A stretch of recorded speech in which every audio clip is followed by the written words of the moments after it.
there's no such thing as writer's block. He said what that is performance anxiety that you've imposed on yourself because your expectations are too high. And he's like, just lower your standards. Lower your standards till you get started. In terms of patterns, we were talking about some of the things I've spotted. Meditation or journaling are performed by close to 100% of the people that I interview. What can I learn from the people I hate the most? Now, this does two things. It forces you to separate your morality from your search for effectiveness. Right? It also helps you to develop some degree of empathy. And those two are very powerful. So what can I learn from the people I hate most? Is a very, very useful practice. So I'll journal on that very often.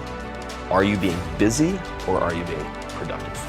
What makes you angry was one of the key pieces of advice that I was given by a writer named Kobe Bronson. When I asked him, what do you do when you have writer's block? He said, what makes you angry? Or just write that. Copyright your faults. And of course there are weaknesses you should address, but then there are flaws that can be converted into strengths.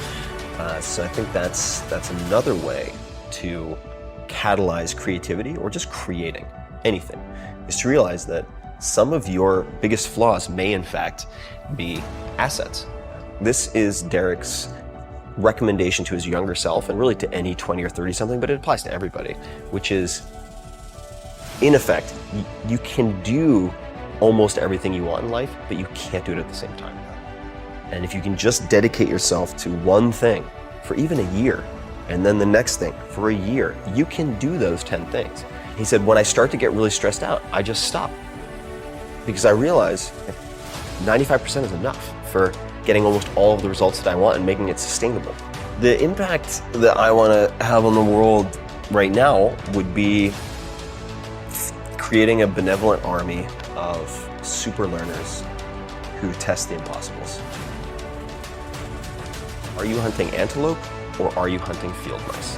And the story he would tell is that of a lion in the Serengeti. He's like, if you're always chasing field mice as a lion, you'll get a snack, you might even survive, but you might end up starving because you're getting these little Scooby snacks, that's not his words, mine, that make you feel good and give you the illusion of accomplishing something real.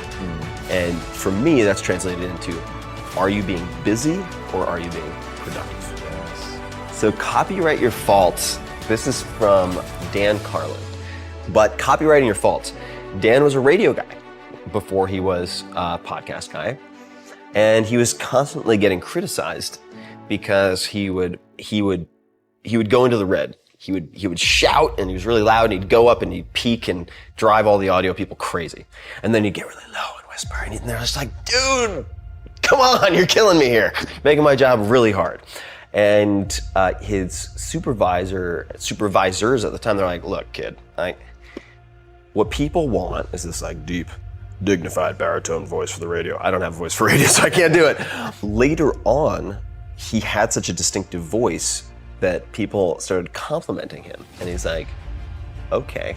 So now this so-called weakness that he was unable to fix, so he didn't fix it.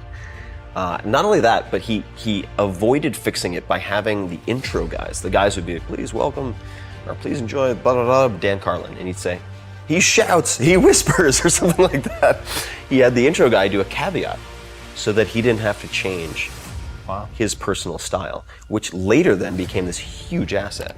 And his term is copyright your faults. He's like, now if someone imitates me, he's like, that's my jam. He's like, that's my shtick.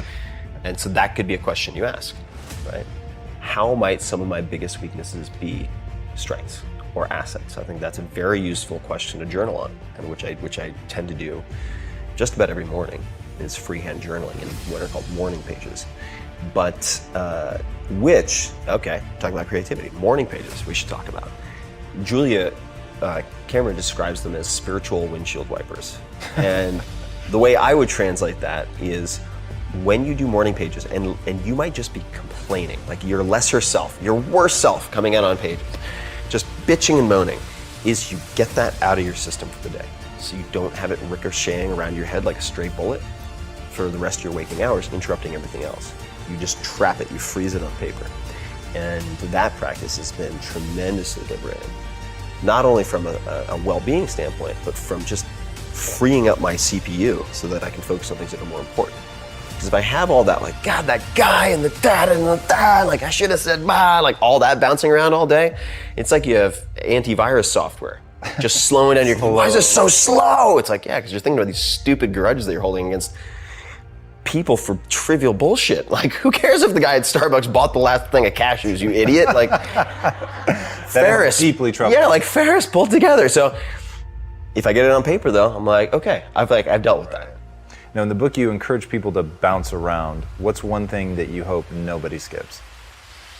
So the book's broken into 3 sections. You have healthy, wealthy, and wise, which is a nod to Ben Franklin. I mean, they're all interdependent, right? Because they're sort of the 3 legs of the stool: healthy, wealthy, and wise. So I do think you need all 3. So Derek Sivers is this like programmer monk, philosopher king startup entrepreneur who started CD Baby, which was the largest marketplace for independent musicians at the time. Sold it for, I think, $24 million.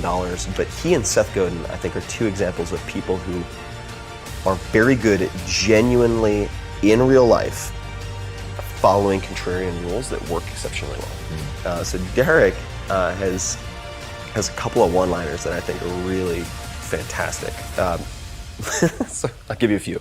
One is, if more information were the answer, we'd all be billionaires with 6-pack abs. That's a good one, right? And you just absorbing, not even absorbing, just reading and watching and listening to more isn't enough. Like, you have to apply it. You have to use incentives. You have to have rewards and punishments set for yourself so you actually get things done, timelines, etc. So that's one. Another one is, don't be a donkey. And that, so he says that to himself all the time, like, don't be a donkey, don't be a donkey. And the reason is, there's I want to say, it might be a philosopher's paradox, but I don't think it is. I think it's just a parable about Buridan's ass. So it's about a donkey who is thirsty and hungry, and there's water on one side, a few feet away, and hay on the other. And he can't decide whether to do the hay first, or the water. The hay or the water, and he dies of thirst at the end of it. He couldn't do them sequentially.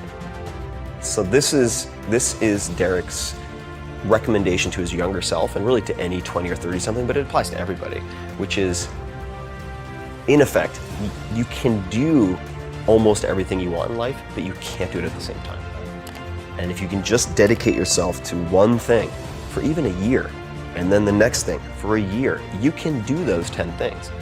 But if you try to do all 10 at once, you're gonna be Buridan's ass. You're gonna go, should I do this? Should I do this? Or should I focus on this? Or should I focus on this? So don't be a donkey.